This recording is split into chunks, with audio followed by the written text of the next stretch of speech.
Black fungus, white fungus, अब yellow fungus, एक नई समस्या। अभी न्यूज़ जो आ रही है, दिल्ली के कुछ हॉस्पिटल्स में कुछ ऐसे मरीज देखे गए हैं जिनको कि येलो फंगस का इन्फेक्शन था। वास्तव में येलो फंगस जो है ह्यूमन बीइंग में होने वाली डिजीज़ नहीं है। ये आम तौर से रेप्टाइल्स में होती है। रेप्टाइल्स का मतलब ऐसे जीव जो रेंग कर चलते हैं, ठीक है, क्रीप करते हुए चलते हैं, जैसे छिपकली, सांप, ठीक है, कछुआ। तो उनमें ये डिजीज़ आमतौर से पाई जाती थी, लेकिन अब ये ह्यूमन बीइंग में भी इन्फेक्शन करने लगी है, यानी मानव में भी इनका इन्फेक्शन हो रहा है, संक्रमण हो रहा है। इसे क्राइसोस्पोरियम एनामॉर्फ ऑफ नैनिनजियोप्सिस भी कहा जाता है, यानी CANV भी कहा जाता है। देखिए, ये आमतौर से उन व्यक्तियों में इन्फेक्ट कर रही है जिनका जो इम्यूनिटी काफ़ी कमज़ोर है, जिनका जो प्रतिरक्षा प्रणाली जो है वो काफ़ी कमज़ोर है या वीक है, उनमें ये इन्फेक्शन कर रही है।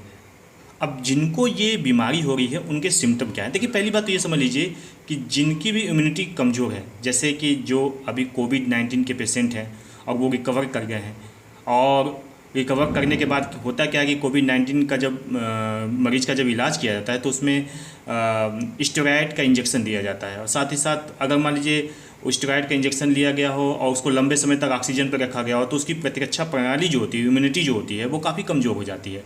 तो ऐसे मरीज में दूसरे तरह के इन्फेक्शन की संभावना बढ़ जाती है। तो आमतौर से म्यूकरमाइकोसिस जो ब्लैक फंगस है, और अब येलो फंगस का इन्फेक्शन देखा जा रहा है। ये ज़्यादातर उन रोगियों में हो रहा है जिनको स्टेरॉयड दिया गया हो, और या तो वो डायबिटिक हो, यानी डायबिटीज़ का पेशेंट हो। देखिए, इसका जो सिम्टम है, ये पहला तो सिम्टम ये है कि उसको आलस आता है, काम करने में कोई मन नहीं करता है, ठीक है, जिसको लेधारगी कहते हैं, ठीक है। तेज़ी से वेट लॉस होता है, यानी कि उसका वज़न कम होने लगता है, ठीक है, और उसे भूख नहीं लगती है, ठीक है। और अगर उस इन्फेक्शन काफ़ी सीवियर हो गया, यानी काफ़ी जटिल हो गया या काफ़ी गंभीर हो गया, तो उसकी आंखें धंसी हुई हो जाती हैं, मतलब संकेन आइज, ठीक, संकेन आइज, या तो वहाँ पे पस बनने लगता है, पस बनने लगेगा, या तो उसका लीकेज होने लगता है। इसके अलावा अगर उसको चोट लगी हो तो चोट जो घाव होता है उसके भरने का जो समय होता है उसका ड्यूरेशन काफ़ी बढ़ जाता है, ठीक है।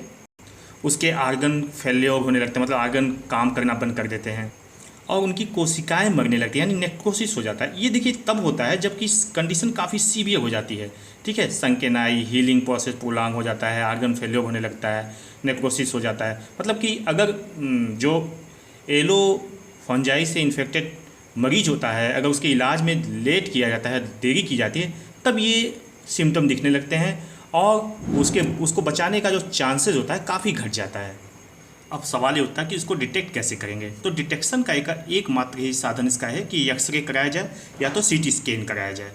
देखिए, मैं इसको ब्लैक फंगस से भी ज़्यादा सीवियर इसलिए मान रहा हूँ, इससे ज़्यादा ब्लैक फंगस से ज़्यादा खतरनाक इसलिए मान रहा हूँ क्योंकि इसमें जो मॉर्टेलिटी रेट होती है उससे कहीं ज़्यादा है। मैंने आपको बताया था कि जो ब्लैक फंगस होता है उसकी मॉर्टेलिटी रेट 50% होती है, लेकिन इसकी कुछ ज़्यादा है। यानी कि येलो फंगस का अगर इन्फेक्शन हो जाता है तो मरीज को बचाने का जो बचने की जो पॉसिबिलिटी होती है काफ़ी कम हो जाती है। अगर हाँ, एक चीज़ अगर किया जाए, मतलब अर्ली ट्रीटमेंट उसका शुरू कर दिया, पहले ही उसके सिम्टम को देखते हुए डिजीज़ को डायग्नोज कर लिया जाए, तो बचने के चांसेस बढ़ जाते हैं। अब देखिए, इसकी वजह क्या होती है। जैसे मैंने आपको बताया कि येलो फंगस जो होता है ये आमतौर से जो छिपकली होती हैं और जितने दूसरे रेप्टाइल्स होते हैं उसमें इन्फेक्शन करता है, लेकिन ये ह्यूमन बीइंग में क्यों होता है? देखिए, जब इम्यूनिटी कमज़ोर हो और जहाँ पर आप रह रहे हैं, जो घर का इन्वायरमेंट जो है वो काफ़ी ह्यूमिड हो, मतलब ह्यूमिडिटी काफ़ी अधिक हो, मतलब नमी काफ़ी हो, सीलन ज़्यादा हो, तो वहाँ पे इसके इन्फेक्शन के चांसेस बढ़ जाते हैं। तो मेरा ये कहना है कि जैसे कि मान लीजिए कोई डायबिटिक पेशेंट है या कोई कोविड-19 से ठीक हो गया पेशेंट है, तो उसको ऐसे जगह पे रखिए जो कमरा सीलन, जिस कमरे में सीलन न हो, थोड़ा सूखा हो, ठीक है। मतलब कुल मिला के वहाँ की ह्यूमिडिटी परसेंटेज जो हो वो 30 से 40% के बीच में ही हो, मॉइस्चर जो है बहुत ज़्यादा ना हो, ठीक है। और साथ ही साथ जैसे बासी खाना लोग खाते हैं, ठीक है, तो बासी खाना खाएं या हाइजीनिक न हो इन्वायरमेंट, ठीक है, कुछ ऐसी चीज़ें वो टच कर लें जो गंदगी से भरी हुई हो, तो वहाँ पे इन्फेक्शन के चांसेस काफ़ी बढ़ जाते हैं।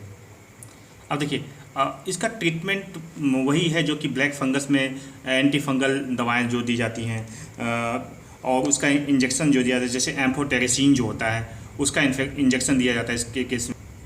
इसके अलावा मैंने जैसे अभी आप पहले भी बताया कि अगर अर्ली डायग्नोस कर लिया जाए तो इसका ट्रीटमेंट काफ़ी आसान हो जाता है। साथ ही साथ आप देखिए एक जो गाइडलाइन आई है उसमें कि अगर कोविड-19 का जो सीरियस पेशेंट रहा है और वो ठीक हो गया है तो उसको ऑलरेडी जो दवाएं जो हैं एंटी फंगल भी प्रेस्क्राइब की जा रही है, क्योंकि डायबिटिक हो और उसको लंबे समय तक ऑक्सीजन पर रखा गया हो और उसको स्टेरॉइड दिया गया हो तो उसका ऑलरेडी इम्यून सिस्टम काफ़ी कमज़ोर हो जाता है। इसलिए सरकार काफ़ी सीरियस है इसके लिए भी, और एम्फोटेरेसिन इंजेक्शन का प्रोडक्शन भी बढ़ाने के लिए उन्होंने कंपनियों को कह दिया। आज के समय भारत में करीब 6 ऐसी कंपनियां हैं जो कि एम्फोटेरेसिन बी इंजेक्शन का प्रोडक्शन कर रही हैं, और सरकार ने शायद ये डिसीजन भी ले लिया है कि विदेशों से भी एम्फोटेरेसिन बी इंजेक्शन का आयात करेगी।